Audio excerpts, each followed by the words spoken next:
आज हम एक्सरसाइज 2.5 शुरू कर रहे हैं और एक्सरसाइज 2.5 में हमारे पास इस तरह के स्क्वायर रूट टाइप के क्वेश्चन दिए हुए हैं कि हमें स्क्वायर रूट को सॉल्व करना है। इसको सॉल्व करने से पहले मैंने यहाँ पे एक चार्ट बनाया है, ठीक है। स्क्वायर रूट्स के जब भी आपके पास क्वेश्चन आए तो आपको ये चार्ट याद होना चाहिए। तो मैंने खैर 15 तक लिखा है, आपको 15 तक एटलीस्ट याद होना चाहिए और मतलब अगर आपको याद करना है तो 20 तक, ठीक है। 20 तक तो याद होनी चाहिए क्योंकि एग्जामिनेशन में अक्सर ही होता है कि जैसे यहाँ पे आपको दिया हुआ है, ये वाला नंबर दिया हुआ है जैसे 169 या 225 दिया हुआ है आपको, ठीक है। तो आपको 225 का एलसीएम लेना पड़ता है। आपको समझ नहीं आता क्योंकि आपको 15 का टेबल तो याद नहीं होता बच्चों को, तो उनको डायरेक्ट पता नहीं चलता कि 225 किस टेबल में आता है। तो उनको बहुत मसला होता है मतलब ये पता लगाने में कि पहले 2 से करें, फिर 3 से, 4 से, 5 से, 6, 7, फिर 15 तक जाने में तब तक बच्चे फिर गिव अप कर देते हैं, वो क्वेश्चन छोड़ देते हैं। इससे बेहतर ये कि अगर आप ये टेबल याद कर लें तो आपको ये फ़ौरन मतलब जैसे अगर ये नंबर दिया हुआ है 144 तो आपको पता चल जाएगा ये 12 से आता है तो उसका एलसीएम ये है, ठीक है। ये पूरा चार्ट है, ये आपको इंटरनेट पे भी इजीली अवेलेबल हो सकता है। मैं इस चार्ट को अपने डिस्क्रिप्शन बॉक्स में मेंशन कर दूँगी, ठीक है। अब हम चलते हैं इस वाले सवाल पे। यहाँ पे हमें जो क्वेश्चन दिया हुआ था वो था सिंप्लीफाई का क्वेश्चन। इसमें हमें क्या करना है कि हमें 69 का स्क्वायर रूट लेना है, 169 का। अब 169 में कुछ भी एलसीएम वगैरह लेने से पहले मतलब कोई भी जब अंदर स्क्वायर रूट के डिजिट होता है उसका हम पहले एलसीएम लेते हैं, उसके बाद उसको सॉल्व करते हैं। लेकिन मैं यहाँ पे एलसीएम लेने से पहले अपने चार्ट में देखूँगी कि ये वाला नंबर मेरे चार्ट में किसी आता है तो मैं कर लूँ, वरना फिर मैं एलसीएम ले लूँ, ठीक है। तो 169 अगर मैं देखूँ तो 13 ज़ा 169। तो अब ये मेरे लिए आसानी हो गई कि मैं डायरेक्ट 169 लिख दूँगी, मुझे एलसीएम नहीं लेना पड़ेगा। अब मैं यहाँ पे लिख देती हूँ स्क्वायर रूट, ठीक है। बेसिकली स्क्वायर रूट में यहाँ पे मैं बताना चाह रही हूँ कि 13 ज़ार आता है 169, ठीक है। अब यहाँ पे हमारे पास स्क्वायर रूट के अंदर जब भी दो एक जैसे नंबर्स होते हैं, सिमिलर नंबर होते हैं, तो उसका पेयर बन जाता है। तो यहाँ पे भी 13 का पेयर बन जाएगा और मैं यहाँ पे 13 को एक दफ़ा लिख दूँगी स्क्वायर रूट के अंदर और यही हमारा आंसर हो जाएगा। अब हमारे पास क्वेश्चन आ गया 180, ठीक है। 180 हम सबसे पहले अपने टेबल में चेक करेंगे, अगर 180 कहीं पे आता है तो 180 आता नहीं है, मतलब लास्ट जो हमने लिखा है 225 है, उससे पहले आना चाहिए और उससे पहले कहीं पे आ नहीं रहा। तो अब हम 180 का डायरेक्ट एलसीएम लेंगे। एलसीएम लेना हर किसी को आता होगा, ठीक है। मैं फिर भी एक दफ़ा यहाँ पर ले लेती हूँ 180 का एलसीएम। अच्छा, तो 180 क्योंकि 180 के लास्ट में ज़ीरो है और ज़ीरो एक इवन नंबर है तो ये आसानी से 2 के टेबल से सिंप्लीफाई हो सकता है, ठीक है। तो 2 मैं लिखूँगी, 2 के टेबल में 18 आता है 9 ज़ार, यहाँ पे जो है वो zero as it is copy हो जाएगा, ठीक है। अब अगर हम देखें तो हमारे पास फिर से यहाँ पे एक ज़ीरो है और ज़ीरो इवन नंबर है तो ये फिर से 2 से जा सकता है। हम यहाँ पे लिख देंगे 2 के टेबल में 9 नहीं आता, 9 से छोटा नंबर आता है 8 और 8 आता है 4 ज़ार 4 और ये 1 इसके पास चला गया 10 ज़ीरो के पास और 2 के टेबल में 10 आता है 5 ज़ार। अब अगर हम देखें तो लास्ट में हमारे पास 5 है और 5 एक ऑड नंबर है और 5 अपने अलावा किसी टेबल में नहीं आता तो यहाँ पे हम 5 ही लिखेंगे। 5 के टेबल में 45 9 ज़ार आता है, ठीक है। अब अगर हम देखें तो 9 सबसे छोटा 3 के टेबल में आता है, 3 ज़ार 9 और 3 अपने टेबल में 1 ज़ार ही आता है, मतलब 3 किसी और के टेबल में नहीं आता। तो अब 180 के जो हमारे पास आंसर आ रहा है मतलब स्क्वायर रूट वाला, तो वो ये आ रहा है। वो मैं सारे मतलब जो सारी चीज़ें हैं, सॉरी चीज़ें नहीं है, जो सारे के वाले नंबर्स हैं, ठीक है, वो हो जाएगा 180 का स्क्वायर रूट, ठीक है। 180 के स्क्वायर रूट के आंसर में हम इनको लिखेंगे। तो अब इन वाले सारे जो इक्विवेलेंट थे, इक्विवेलेंट नहीं, जो उसके थे 180 के आंसर जो हमारे पास आए थे वो उनको मैंने लिख दिया। अब इनकी पेयरिंग करते हैं। हमारे पास 2 2 हैं तो उनका पेयर बना लिया, 3 हमारे पास 2 हैं तो इनका पेयर बना लिया। अब हम इनको स्क्वायर रूट से बाहर लिख देंगे, मतलब 2 को हम एक ही लिखेंगे क्योंकि पेयर बन गया तो हम स्क्वायर रूट से बाहर लिख सकते हैं, इसका स्क्वायर रूट हट गया। और 3 का भी हमारे पास पेयर बन गया था इसलिए हमने 3 को लिख दिया। लेकिन अब अगर हम नोटिस करें तो यहाँ पे 3 और 2 का तो पेयर बन गया इसलिए हमने लिख दिया, लेकिन जो 5 है उसका पेयर कोई बना ही नहीं, वो स्क्वायर रूट के अंदर है। तो अब हम यहाँ पे स्क्वायर रूट के साथ 5 लिख देंगे, ठीक है। अब हम करेंगे 3 2 ज़ार 6 और स्क्वायर रूट 5। अब ये मज़ीद सिंप्लीफाई नहीं हो सकता इसलिए यही हमारा हो गया आंसर। अब हम नेक्स्ट क्वेश्चन की तरफ चलते हैं। हमारा जो नेक्स्ट क्वेश्चन है वो है square root 16 multiply by square root 12। हमारे पास यहाँ पे 2 दे दिया इसलिए थोड़ा मुश्किल सा लग रहा है, वरना ये है ऐसा ही। ठीक है, जिस तरह हमारे पास जब यहाँ पे सिंगल एक स्क्वायर रूट था तो हमने एलसीएम लिया था, तो पहले हम इसको सिंगल कंसीडर करके इसका स्क्वायर रूट लेंगे और फिर इसको सिंगल कंसीडर करके इसका स्क्वायर रूट लेंगे और फिर हमारे पास इसका आंसर आ जाएगा इनको आपस में मल्टीप्लाई करके। ठीक है, सबसे पहले मैं देख लेती हूँ कि 16 अगर मेरे पास टेबल में 16 4 4 16 आता है और 12 नहीं आता मेरे पास। ठीक है, 12 का मुझे लेना पड़ेगा। मैं पहले 12 का स्क्वायर रूट ले लेती हूँ, उसके बाद मैं 16 का कर लेती हूँ। तो आपने भी देखा कि मुझे बहुत आसानी हो गई, मुझे 16 के स्क्वायर रूट लेने की ज़रूरत ही नहीं पड़ी क्योंकि पहली सी टेबल मुझे याद था और मैंने लिखा हुआ था। 12 आता है 2 के टेबल में, इवन नंबर है। 2 6 ज़ार 12, 2 3 2 1 ज़ार 2 2 ज़ार 4, 2 3 ज़ार 6 और 3 अपने टेबल में आता है 1 ज़ार।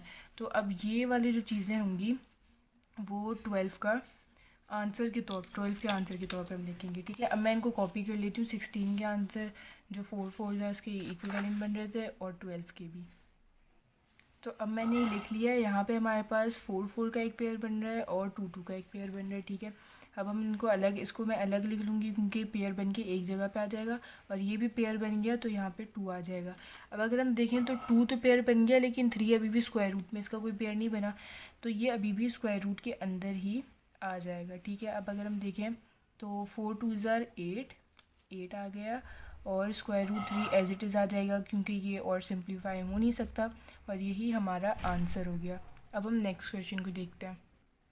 हमारा जो नेक्स्ट क्वेश्चन है वो 4 3 वाले की तरह ही है कि हमारे पास 2 हमारे दिए हुए हैं स्क्वायर रूट्स, यहाँ पे भी 2 दिए हुए हैं और ये आपस में मल्टीप्लाई, वो आपस में मल्टीप्लाई होते हैं और ये भी।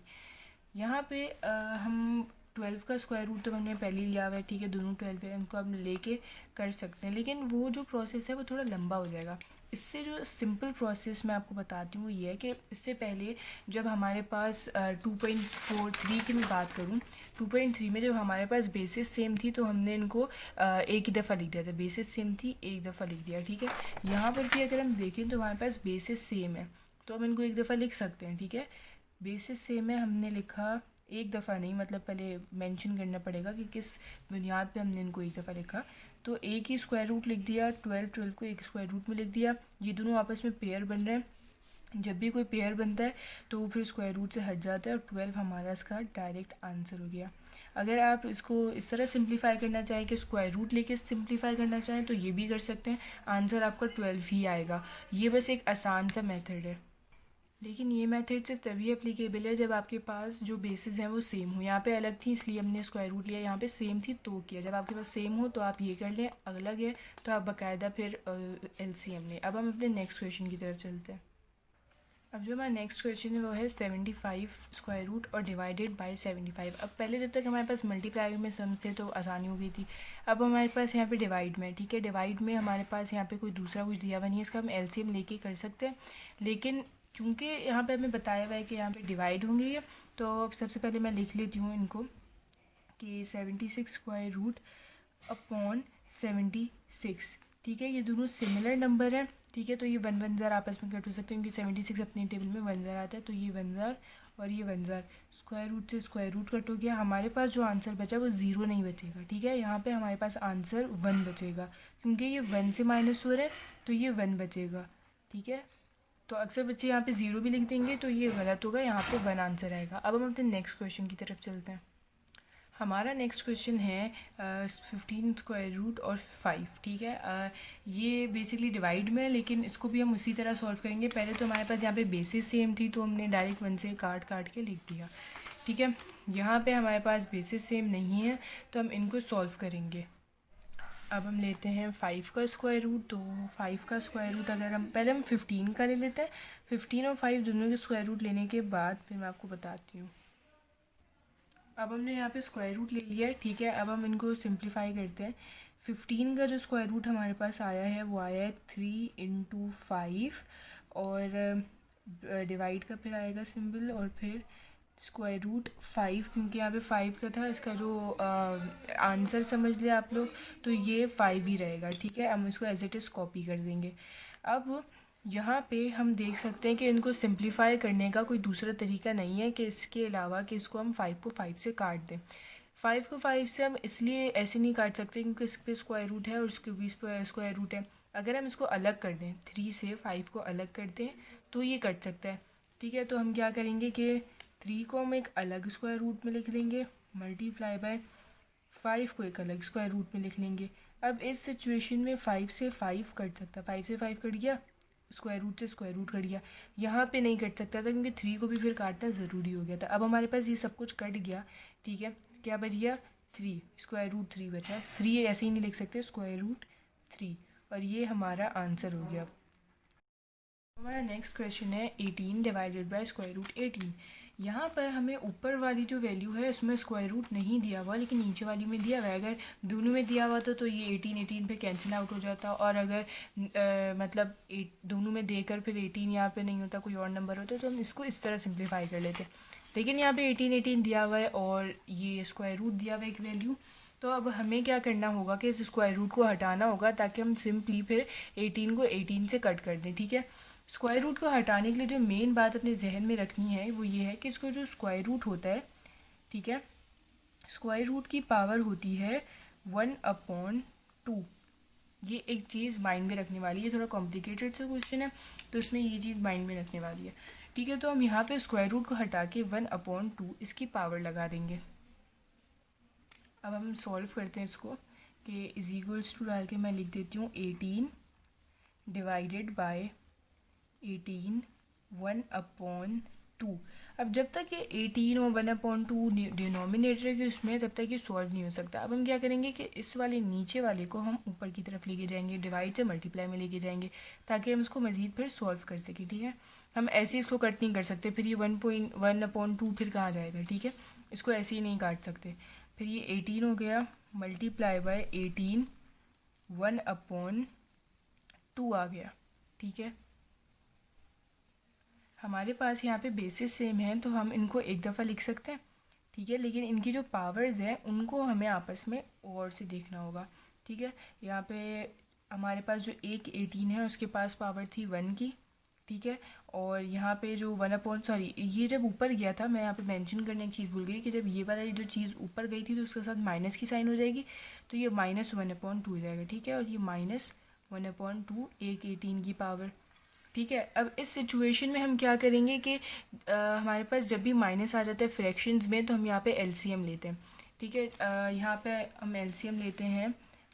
यहाँ पे जब कोई नंबर नहीं है तो यहाँ पे 1 का नंबर है, ठीक है। तो हम एलसीएम लेंगे 1/2 का, 1 और 2 का, सॉरी अपॉन नहीं, 1 और 2 का, ठीक है।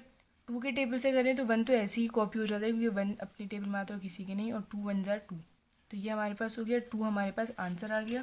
तो हम यहाँ पे लिख देंगे इज इक्वल्स टू 18/2, ठीक है। अब 2 1 के टेबल में 2 कब जाते हैं, 1 1 ज़ा 1 1 2 ज़ा 2, ये इसको हम 2 से मल्टीप्लाई करेंगे। 2 के टेबल में 2 1 ज़ा आता है तो हम इसको 1 से मल्टीप्लाई करेंगे। 2 1 ज़ा 2 माइनस 1 1 ज़ा 1, ठीक है। इसको हम माइनस करेंगे तो 18, 2 में से 1 माइनस किया 1/2 बच गया, ठीक है। 1 में से 2 में से 1 माइनस किया 1 बच गया और यहाँ पे 2 बच गया। अब अगर हम फिर से ऊपर की तरफ जाएं, ठीक है, ऊपर की तरफ हमें क्या बताया हुआ था कि जो 1/2 की पावर होती है वो स्क्वायर रूट की पावर होती है 1/2। तो यहाँ पे हम स्क्वायर रूट को हटा के 1/2 की पावर को हटा के स्क्वायर रूट लिख सकते हैं, क्योंकि हमने इससे पहले भी यही किया था कि स्क्वायर रूट हटा के 1/2 की पावर लिखी थी। तो इसको हम हटा के स्क्वायर रूट लिख देंगे और यहाँ पे 18 लिख देंगे, तो ये हमारा हो जाएगा आंसर।